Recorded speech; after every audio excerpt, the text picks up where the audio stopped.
নমস্কার, welcome to my channel Samirshil Shri Shri Radhakrishna Gopal Shrimad Bhagavad Gita.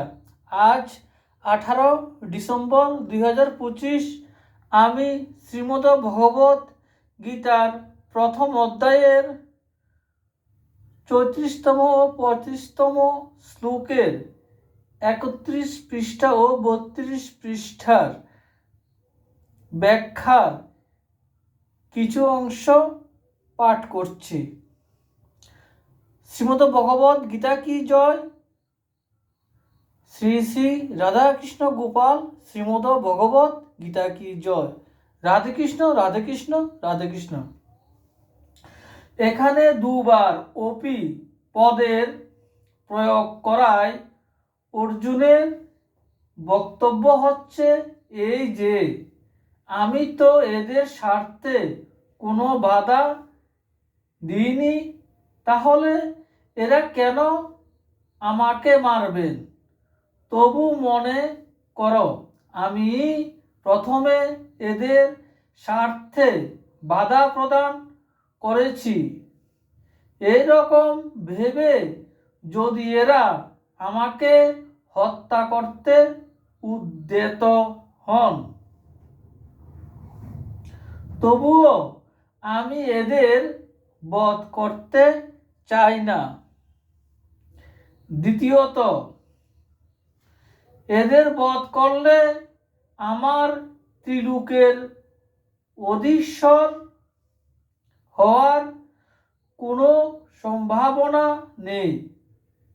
তবু মনে করা যাক যদি এরা নিহত হন, তাহলে ত্রিলোকের অধীশ্বর হব। তথাপিও আমি এদের বধ করতে চাই না। মধুসূদন সম্বোধনের তাৎপর্য হল ভগবান তো দৈত্য নিধনকারী, কিন্তু দ্রোণ আদি আচার্যগণ এবং ভীষ্মাদি পিতামহ তো দৈত্য নন যে ওদের মারতে আমি ইচ্ছুক হব। এরা তো আমার অত্যন্ত ঘনিষ্ঠ আত্মীয়। আচার্য এই আত্মীয়দের মধ্যে যে দ্রোণাচার্যাদি সঙ্গে আমাদের বিদ্যা এবং ভালোবাসার সম্পর্ক,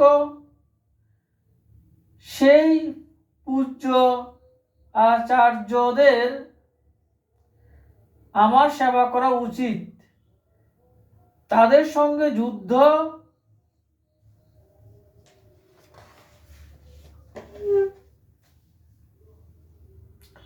করা কখনো উচিত নয়। আচার্যদের চরণে তো নিজের মন প্রাণ নিবেদিত করে দেওয়া উচিত। আমাদের তাই কর্তব্য। পিতর শরীরের সম্পর্কে যারা আমাদের পিতা বা পিতৃস্থানীয়, তাদের শরীরের প্রতিরূপই হলো আমাদের এই শরীর। শরীরে আমরা তাদের স্বরূপ হয়ে ক্রোধ বা লোভবশত সেই পিতাগণকে কি করে হত্যা করব? পুত্রা আমাদের এবং আমাদের ভ্রাতাদের যে পুত্ররা আছে, তাদের তো আমাদের লালন পালন করা উচিত। তারা যদি কোনো বিপরীত কর্ম করেই ফেলে, তাহলেও তাদের পালন করা আমাদের ধর্ম। পিতামহা তেমনি যিনি আমাদের পিতামহ, তিনি আমাদের পিতৃগণেরও পূজ্য। এবং আমাদের পরম পূজ্য ব্যক্তি। তিনি আমাদের তিরস্কার করতে পারেন, আমাদের আঘাত করতেও পারেন, কিন্তু তিনি যাতে কোনো রকম দুঃখ না পান, কষ্ট না পান, যাতে সুখী হন, আরাম পান, তার সেবা করা হয়। আমাদের সেই চেষ্টাই করা উচিত।